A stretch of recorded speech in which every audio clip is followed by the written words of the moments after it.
বন্ধুরা, আজকের ভিডিওতে আমরা জানবো জলবিদ্যুৎ কেন্দ্রে কিভাবে পানি থেকে বিদ্যুৎ উৎপাদন করা হয়। যদিও বা হাইড্রো পাওয়ার প্ল্যান্টে পানির মাধ্যমেই বিদ্যুৎ তৈরি হয়, কিন্তু শক্তিকে কখনো তৈরিও করা যায় না, আবার ধ্বংসও করা যায় না। এগুলো শুধুমাত্র এক রূপ থেকে অন্য রূপে পরিবর্তিত হয়। আর নিখুঁতভাবে যদি আপনারা পর্যবেক্ষণ করেন তাহলে দেখতে পাবেন যে এই জলবিদ্যুৎটাও কিন্তু সূর্য থেকে আসে। আসলে সোলার এনার্জিটাই তার রূপ পরিবর্তন করে পরবর্তীতে জলবিদ্যুৎ তৈরি করে। ছোটবেলায় হয়তো আপনারা বিজ্ঞান বইতে ওয়াটার সাইকেল সম্পর্কে পড়েছেন। আসলে সূর্যের তাপে সমুদ্র অথবা জলাশয়ের পানিগুলো বাষ্প হয়ে আকাশে উড়ে যায়, তারপরে সেগুলো ঠান্ডা হয়ে বৃষ্টির মাধ্যমে পুনরায় আবার ঝরে পড়ে।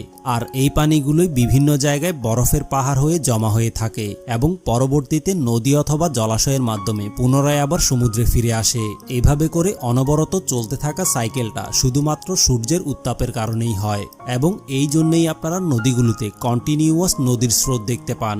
এই স্রোতগুলো থেকেই জলবিদ্যুৎ তৈরি করা হয়। আর এই কারণেই জলবিদ্যুৎটা হচ্ছে একটা নবায়নযোগ্য শক্তি।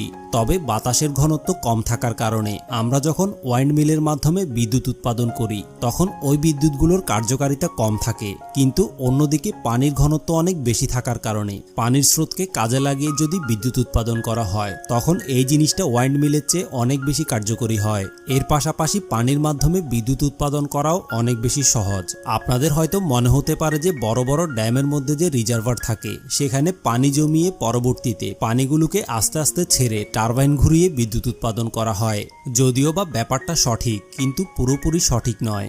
আসলে নদীর যেই ন্যাচারাল পানি প্রবাহ রয়েছে ওই স্রোতগুলোর মাধ্যমেই টারবাইন ঘুরিয়ে বিদ্যুৎ উৎপাদন করা হয়, কিন্তু বড় বড় রিজার্ভার মানে ড্যামগুলো তৈরি করা হয় অন্য কারণে।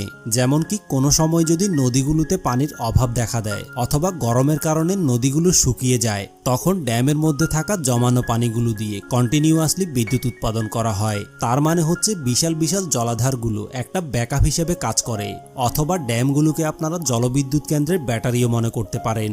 মানে হচ্ছে যখনই নদীগুলোতে পানির স্বল্পতা দেখা দেয় তখন ড্যামের মধ্যে থাকা জমানো পানিগুলো বিদ্যুৎ উৎপাদনের জন্য ব্যবহার করা হয়। এমনকি শীত অথবা গরমকালে ড্যামের পানিগুলোকে ব্যবহার করে নদীর স্রোতগুলোকে মেনটেন করা হয় এবং পরবর্তীতে যখন বর্ষাকাল আসে তখন বৃষ্টির কারণে রিজার্ভারগুলো পুনরায় আবার ব্যাটারির মতো রিচার্জ হয়ে যায়।